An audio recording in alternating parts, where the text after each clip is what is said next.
ভালো আছো সবাই না? আচ্ছা, আছে আলহামদুলিল্লাহ। পাওয়ার পয়েন্ট প্রোগ্রাম চালু করার কারো সমস্যা আছে যে এটা কিভাবে চালু করতে হয়? নাই। ফোল্ডার তৈরি করা, ফোল্ডারের মধ্যে সেভ করা, কিভাবে আমরা একটা ফোল্ডার তৈরি করে সেখানে রাইট বাটনে ক্লিক দিয়ে পাওয়ার পয়েন্টের নিলেই সেটা ওই ফোল্ডারের মধ্যে হয়ে গেল। আমরা সরাসরি ফোল্ডারের মধ্যে সেভও করতে পারি। আচ্ছা, আজকে আমাদের যে টপিক সেটা হবে আমরা স্মার্ট আর্ট নিয়ে কাজ করব, তাই না? Smart art. আচ্ছা, এখানে আমরা যখন একটা স্মার্ট আর্ট ডিজাইন করব, তাহলে এখানে এই যে ক্লিক দ্য অ্যাড টাইটেল, এই টাইটেল এগুলোকে কি বলা হয়? Text place holder. মানে এখানে আমরা কোনো কিছু লিখলে এখানে আমাদের টাইটেল হবে, তাই না? যে আমরা কি কাজ করব? Smart art. তাহলে আমরা এখানে স্মার্ট আর্ট ডিজাইন করব, এটা আমাদের একটা টাইটেল। আমরা এখান থেকে এটাকে বোল্ড করতে পারি, এটাকে শ্যাডো দিতে পারি, এটাকে ফন্ট সাইজ বড় করতে পারি, এটার সব আপার কেস করে দিতে পারি। এখান থেকে আমরা কালার চেঞ্জ করতে পারি। ওকে, তাহলে আমরা এই টাইটেল লিখতে আমরা অনেক কিছু করে ফেলে দিলাম। এখন নিচে যেটা আছে অ্যাড সাবটাইটেল, যদি এর নিচে আমরা কোনো সাবটাইটেল যোগ করতে চাই তাহলে আমরা এখানে দিতে পারি যে আমরা একটা সাবটাইটেল যদি লেখার প্রয়োজন হয় আমরা লিখব, যদি প্রয়োজন না হয় আমরা লিখব না। যদি না লেখার প্রয়োজন হয় তাহলে আমরা যখন এটার বাউন্ডারি লাইনের উপর পয়েন্টার নিয়ে আসলে এখন ফোরহেড অ্যারো দেখা যায়, এই ফোরহেড অ্যারো দিয়ে সিলেক্ট করার পরে যদি আমরা এটা ডিলিট করি তাহলে ডিলিট হয়ে যাবে। যদি কেউ এটা ডিলিট করার জন্য এই যে ভিতরে ক্লিক দিল দিয়ে ডিলিট চাপবে, সারাদিনও কিন্তু ডিলিট হবে না। অনেকে এটা এইভাবে ডিলিট করতে চায়, মনে করে যে এটা তো সবগুলো সিলেক্ট হয়ে আছে তাহলে ডিলিট হচ্ছে না কেন। বাট এখানে কার্সর পয়েন্টারটা ফ্ল্যাশিং করছে, মানে আমার এখানে এখন লেখা স্টার্ট হবে, কিন্তু আমরা চিন্তা করছি যে এটা ডিলিট করব। যখন আমরা এখানে আবার ক্লিক দেব, এখন আর কোনো লেখার জন্যে কার্সর পয়েন্টার বা আই বিম ফ্ল্যাশ করছে না। এখন আমরা ডিলিট চাপলে এখান থেকে এটা ডিলিট হয়ে যাবে। এখন আমরা ড্রয়িং করব স্মার্ট আর্ট। আমরা এখানে ইনসার্টে যাব, ইনসার্ট থেকে শেপের পরেই লেখা আছে স্মার্ট আর্ট। আমরা স্মার্ট আর্টে যখনই ক্লিক দেব এখানে স্মার্ট আর্টের কিছু ক্যাটাগরি আছে, এখানে অল ক্যাটাগরি শো করছে সবগুলো, এখানে লিস্ট আকারে ক্যাটাগরি দেখাচ্ছে। আর এখানে process, cycle, hierarchy, relationship, matrix, pyramid, picture, মানে আমরা যদি কোনো পিকচার দিয়ে তার সাথে যদি কোনো লেখার প্রয়োজন হয় সেটা এখান থেকে। তা আমরা হায়ারকিতে যাব, হায়ারকিতে গিয়ে এখানে বিভিন্ন ধরনের ডিজাইন আছে, as per specification, as per need, you want to, মানে অর্থাৎ তোমার যেভাবে উপস্থাপন করার প্রয়োজন হয় কোনো টেক্সটকে বা কোনো অর্গানোগ্রাম চার্ট যদি তৈরি করা লাগে। যেমন আমরা যদি এখানে দেখি এই চার্টটা দিয়ে আমরা প্রথমে বলতে পারি প্রিন্সিপাল আন্ডারে কে থাকে, ভাইস প্রিন্সিপাল। আমরা বিভিন্ন প্রতিষ্ঠানের অর্গানোগ্রাম দেখি, আমরা বিভিন্ন অফিসের সিটিজেন চার্টার দেখি, কার পরে কার পদবি, তাই না? এখন যদি মনে হয় যে আমাদের এই ধরনের অর্গানোগ্রাম দরকার বা এই ধরনের স্মার্ট আর্ট দরকার, এটা হচ্ছে পারে মাল্টি লেভেল হায়ারকি, তাহলে আমরা এটাই যদি সিলেক্ট করতে চাই ক্লিক দিয়ে দেব। এখানে আমাদের হায়ারকির অপশন আছে, এখানে আমরা ওকে করে দেব। তাহলে এখানে আমাদের একটা অপশন সহকারে আসছে। আমরা এখানে যদি এই অ্যারোটাতে ক্লিক দিই স্লাইডার অ্যারো, বাট এটা অনেক সময় নাও থাকতে পারে, কিন্তু মাথায় রাখতে হবে যে এটা না থাকলে আমাদের এখানে ক্লিক দিলে স্লাইডার অ্যারোটা ওপেন হয়ে যাবে। ক্লিয়ার? আচ্ছা, এখন আমি যদি এখানে লিখতে চাই তাহলে আমার এই যে টেক্সট লেখা আছে আমি এখানে লিখব। সাপোজ আমি লিখলাম যে কম্পিউটার ট্রেড,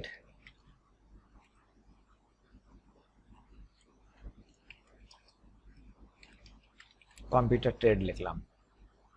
আচ্ছা, তারপরে আমি এখানে লিখলাম, আমি যদি এখানে লিখি যে কম্পিউটার ট্রেডের আন্ডারে আমরা কে কে আছি, আমরা যদি এরকম চাই, বা আমরা যদি ধরে নিলাম আমাদের যে সিবিটি লেভেল সিস্টেমের আমরা যে কোর্স ক্যারিকুলাম পড়াশোনা করি সেখানে আমাদের কিছু ইউনিট থাকে, যেমন ধরে নাও এখানে লেখা থাকবে যে জেনেরিক ইউনিট।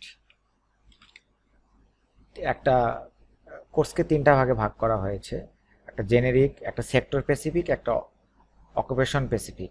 তাহলে আমরা যদি এখানে লিখি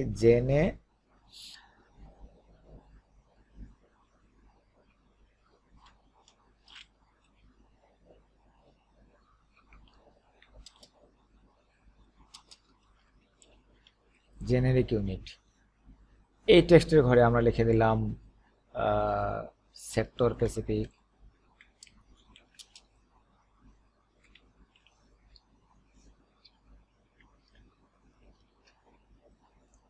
ইউনিট। তারপরে আমরা এখানে লিখলাম কোর ইউনিট।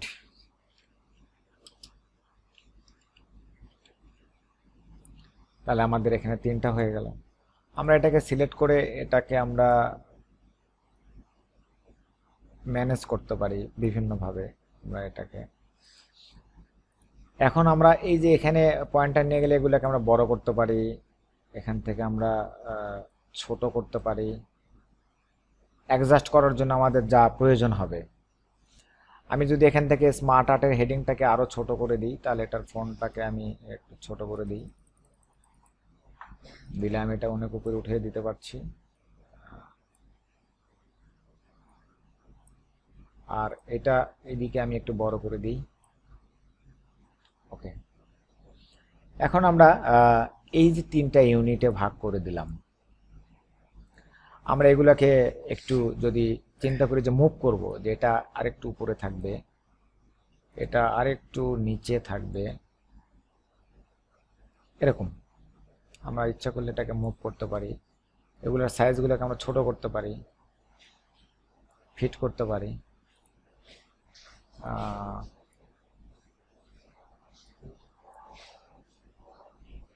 এগুলোকে আমরা ফিট করতে পারি,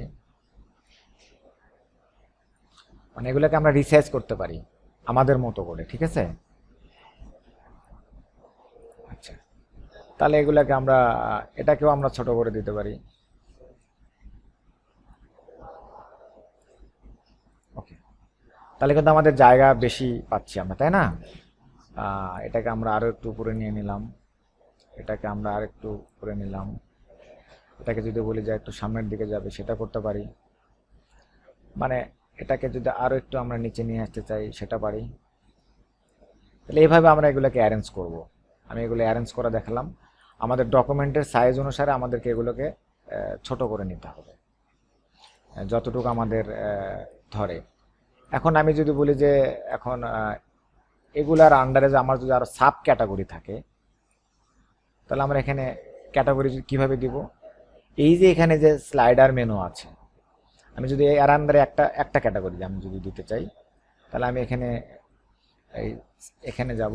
তাহলে আমার প্রধান ক্যাটাগরি একটা কম্পিউটার টেক, তার নিচে আছে 3টা ক্যাটাগরি। এটা হচ্ছে পরে জেনেরিক ইউনিট, মানে প্রথম ক্যাটাগরি অটো সিলেক্ট হয়ে গেছে, তাই না? আমি এখানে ইন্টার দিলাম, ইন্টার দেওয়ার পরে আবার একটা ট্যাব দিব, তার মানে এটা ওর সাথে ক্যাটাগরি হইবে। তাহলে এখানে আমি একটা ক্যাটাগরি দিলাম OSH। এখন আমরা তো ছোট করা জানি, এটাকে অ্যারেঞ্জ করব, ছোট করে দিব।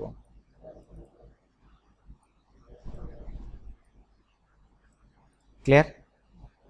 এখন আমি যদি বলি এটার আন্ডারে আমার 3টা ক্যাটাগরি দিতে চাই, আমরা এখানে 3টা ক্যাটাগরি 4টা ক্যাটাগরি আমরা এখানে দিতে পারি। তাহলে আমরা এটা গেল, এটার ক্যাটাগরি গেল, এখন এটা সিলেক্ট করলাম, এটা এখানে সিলেক্ট করে আবার প্রথমে ইন্টার দিব, ইন্টার দেওয়ার পরে আবার ট্যাব দিতে হবে। একটা হলো, 2টা হলো, 3টা হলো। এখন এই 3টাকে আমরা একসাথে সিলেক্ট করে কি করব? সাইজটাকে ছোট করে দেব। এখন এগুলাকে আমরা একটু অ্যারেঞ্জ করে নিলাম। এখন আমি এগুলাতে টেক্সট ইনসার্ট করতে চাই, আমি এখানে লিখলে এখানে হবে। এটা হচ্ছে পরে এখানে আমরা একটা ক্যাটাগরি 1 দিলাম, মানে এখানে একটা নাম দিলাম যে টাইপ টেক্সট,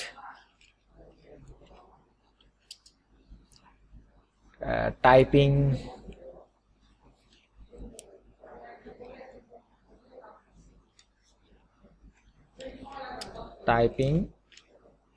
বাংলা। এটা একটা ক্যাটাগরি। এখানে আমরা দিলাম ইন্টারনেট ব্রাউজিং,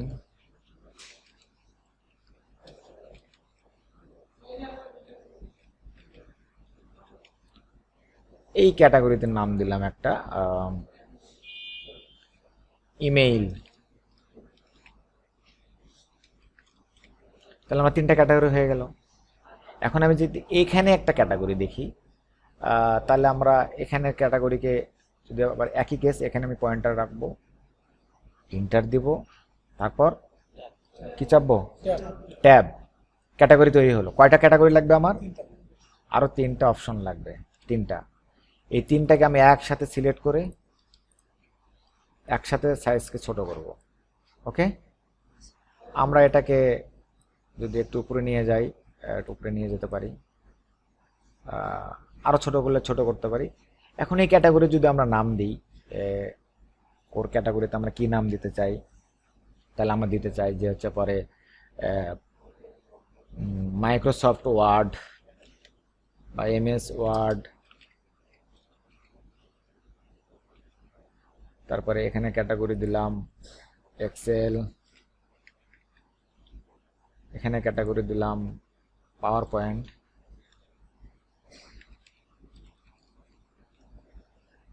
তাহলে আমার দেখো যে আমাদের যেই ডিজাইন অনুসারে আমরা যে কোনো ধরনের ডিজাইন আমরা যেরকম চাবো, অ্যাজ পার স্পেসিফিকেশন আর অ্যাজ পার ক্লায়েন্ট নিড, যেভাবে আমাদেরকে চাবে, তাহলে কিন্তু আমি এই ক্যাটাগরিগুলো তৈরি করতে পারছি।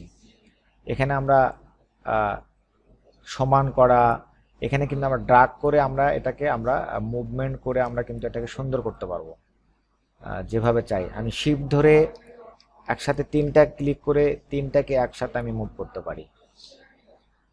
তাহলে শিফট ধরে হোল্ড ডাউন, তারপরে একটা একটা করে আমরা ক্লিক করে এগুলাকে আমরা ছোট করতে পারি, এবং এগুলাকে আবার যে সবগুলো একসাথে সিলেক্ট করে আমরা এখানে ফরম্যাট ট্যাবে যাব। এখানে ফরম্যাট ট্যাব আছে, এখানে ডিজাইন আছে। আমরা ডিজাইনে গিয়ে আমরা কি ধরনের ডিজাইন চাই, আমরা যদি বলি আমাদের ডিজাইনটা এরকম হবে, আমরা এরকম যে ধরনের ডিজাইন চাই আমরা ডিজাইন, এখান থেকে আমাদের কালার চেঞ্জ করা সম্ভব হবে। আমরা কি ধরনের কালার চাই, এখানে কালারের বিভিন্ন ধরনের অপশন আছে। আমরা যে ধরনের কালার চাই, সেম কালার হলে সেম কালার, সেম কালার না হলে এক কালার হলে এক কালার, 2 কালার, মানে যেভাবে আমরা চাই আমরা এগুলো করতে পারি। তারপরে এখানে আরো কিছু অপশন আছে, যে এগুলাকে আমরা দেখো যে চেঞ্জ করতে পারছি। এই শেপগুলোকে আমরা চেঞ্জ করে অন্য শেপে কনভার্ট করে দিতে পারছি। যদি আমাদের এগুলো প্রয়োজন হয় আমরা চেঞ্জ করে দিতে পারবো, না হলে প্রয়োজন নাই। তারপরে এখান থেকে আমরা কোনোটাকে যদি উপরে নিচে করতে চাই, মুভ ডাউন, এখানে রিসেট করার অপশন আছে, কনভার্ট করার অপশন আছে। আমাদের এগুলো অত দরকার নাই, আমরা জাস্ট এতটুকুই আমরা জানবো। আর এখান থেকে আমরা এটাকে যদি ক্লোজ করে দিই, আবার এটাকে ভিউ করার জন্য কি করব, এই যে স্লাইডার সাইড যে একটা অ্যারো আছে, এই অ্যারোতে ক্লিক দিলে এটা আসবে। আমরা যে কোনো ধরনের এখানে এডিটিং চেঞ্জ এখানে করতে হবে আমাদের, ঠিক আছে? ওখানে চেঞ্জ করলে এখানে চেঞ্জ হয়ে যাবে। এখন এই 3টার সাইজ যদি আমি সেম করতে চাই, 3টা একসাথে সিলেক্ট করে আমি এখানে সেম সাইজ করে দিলাম। ক্লিয়ার? এটাকে আমি মাঝখানে নিয়ে গেলাম। হ্যাঁ বলো। মাঝখানে যে কোনো একটা মানে ঘর যদি আমরা ডিলিট করে দিতে চাই, হ্যাঁ কোথায় করব? মানে এতক্ষণ আমি এটা কন্ট্রোল করলাম কোথা থেকে, এই লেফট প্যানেল থেকে। মানে আমি কাজগুলো তো এখানে কোথাও করি নাই, তাই না? তাহলে আমি, ও বলছে যে মাঝখানে আমি এখানে ডিলিট করে দেবো, ইমেইলটাকে ডিলিট করে দেবো। ডিলিট আছে, তাহলে 2টা হয়ে গেল না? মানে আবার আমরা ব্যাকে যাই, ব্যাকে যাই, ব্যাকে যাই। এখানে কিন্তু আমার এই যে একটা ক্যাটাগরি ছিল, এটা কিন্তু আমি ডিলিট করে দিলাম। ডিলিট করার পরে এখান থেকে যখন আমরা ডিলিট করে দিব, ডিলিট করার পরে কিন্তু আমরা এখানে আসছি, ঠিক আছে? এগুলোকে আমরা আবার রিসাইজ করব, এটাকে আমরা সামনে নিয়ে যাব। বাট এটা কার আন্ডারে ছিল? এটা কম্পিউটার আন্ডারে। তাহলে এটা কোথায় চলে আসছে? এই কম্পিউটারটি এটা সোজা, তাই এটা সোজা। তাহলে এটাকে আমরা আবার ট্যাব দিয়ে নিয়ে যাব কোথায়, ওই মানে কম্পিউটারের আন্ডারে। এখান থেকে এই লাইন বরাবর যেটা থাকবে এটা একটা, এটার সাথে সেক্টর স্পেসিফিক, এটার সাথে এটা। আর এই যে এমএস ওয়ার্ড এটা কিন্তু আবার ট্যাব দিয়ে আমরা সামনে নিয়ে যাবো, তার মানে এটা ওর আন্ডারে, এই জায়গাতেই সব কন্ট্রোলিং। হ্যাঁ, বিষয়টা বুঝতে পারছো? মেন ক্যাটাগরি হচ্ছে পরে কম্পিউটার টেড, তার আন্ডারে জেনেরিক একটা ক্যাটাগরি, তার আন্ডারে সেক্টর স্পেসিফিক একটা ক্যাটাগরি, এর ভিতরে আবার এগুলা ক্যাটাগরি। ক্লিয়ার, বোঝা গেছে? এখানে এখন আমার এখানে কয়টা ক্যাটাগরি আছে, এটা আমি যদি আরেকটা ক্যাটাগরি দিই, শুধু এন্টার দিলেই আরেকটা ক্যাটাগরি তৈরি হয়ে যাবে। হ্যাঁ, আরেকটা ক্যাটাগরি দিয়ে আমি এখানে ম্যাথ, জেনারেল ম্যাথ দিয়ে দিলাম।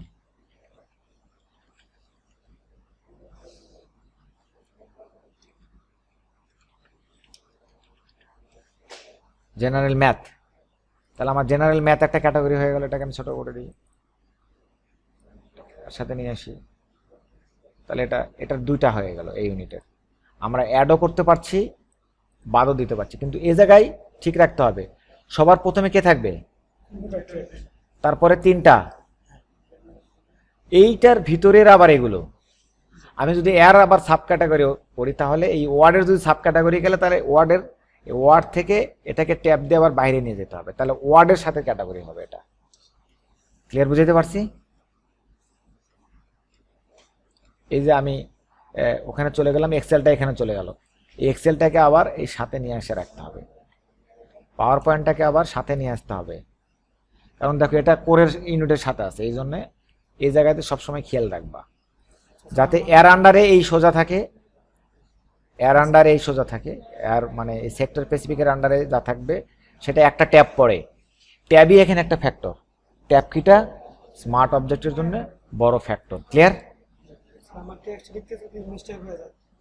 টেক্সট লিখলে মিস্টেক হলে এখানে এসে আবার মিস্টেক ঠিক করে দেবে লিখে, আমি তো এটা দেখালাম কিছুক্ষণ আগেই, তাই না? যেমন শুধু এখানে ইন্টারনেট ব্রাউজিং আছে, আমি ইন্টারনেট লিখে দিলাম, শুধু ইন্টারনেট হলো, কোথা থেকে করলাম? আবার এখান থেকেও ডাবল ক্লিক করে করা যাবে, এখানে সরাসরি করা যাবে, এখানেও করা যাবে, শুধু টাইপিং রাখলাম, এখানেও করা যাবে।